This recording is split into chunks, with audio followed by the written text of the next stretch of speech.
such a pleasure to speak with you, Meredith. Congrats Hi. on Forbidden Fruits. I had such a fun time watching this. You open the film very boldly. There's a guy masturbating in a parking lot. A few minutes later, a guy says, I want them to spit in my mouth. There's a very sexually charged energy to this opening. You want to let people to kind of know what they were in for with this wild ride, or why was the opening that? So the opening is sort of a iteration of the play, which written by Lili Houghton of The Woman Came the Beginning of Sin and Through Her We All Die.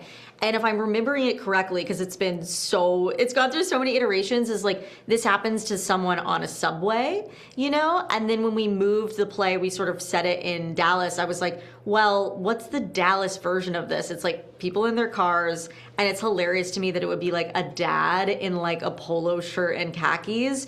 Just like everything about the movie, we were always like, follow the giggle, follow the satire of it all. But I do think it gives people permission to go, this movie's gonna be chaotic. This movie's not gonna take itself too seriously. So I'm glad that you were getting those vibes because that's what we were going for.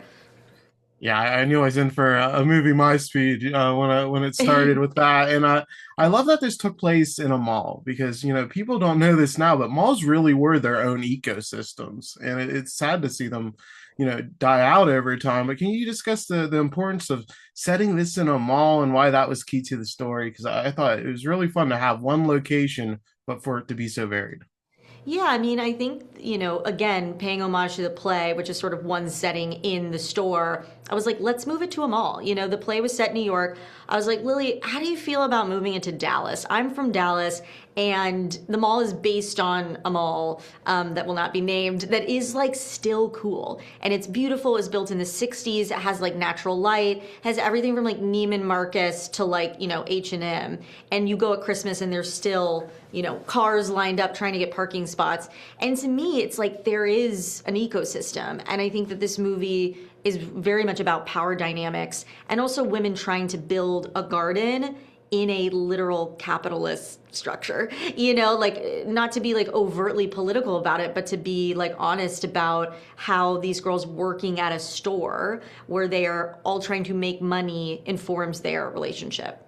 And it also gives us a chance to. I love that you noticed the line, like, I want her to spit in my mouth, because we did that in ADR. And I believe that that is my manager and a producer on the movie, Trent Hubbard.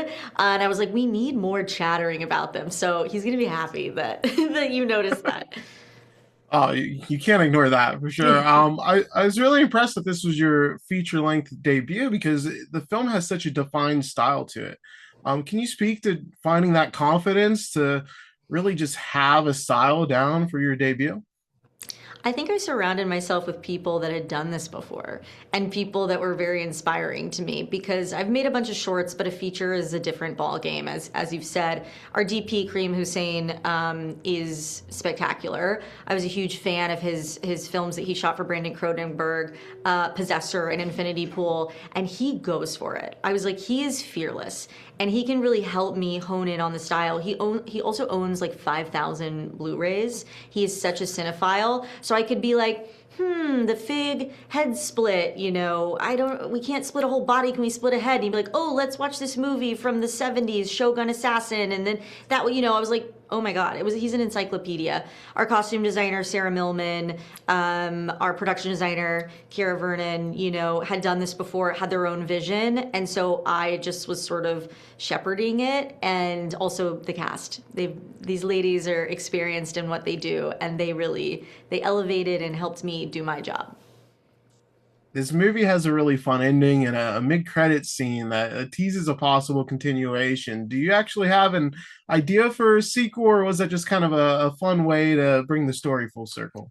A little bit of both. I tend to love, particularly in a genre film, like I think Sinners does it so well. Huge, huge, huge, huge fan of Ryan Coogler. Ryan, it's me. But, I think it's like so fun to have a genre film do that. I also have some ideas for the next movie Lily and I have tinkered about. And I do think it would be fun to follow Sharon and Apple, is all I will say.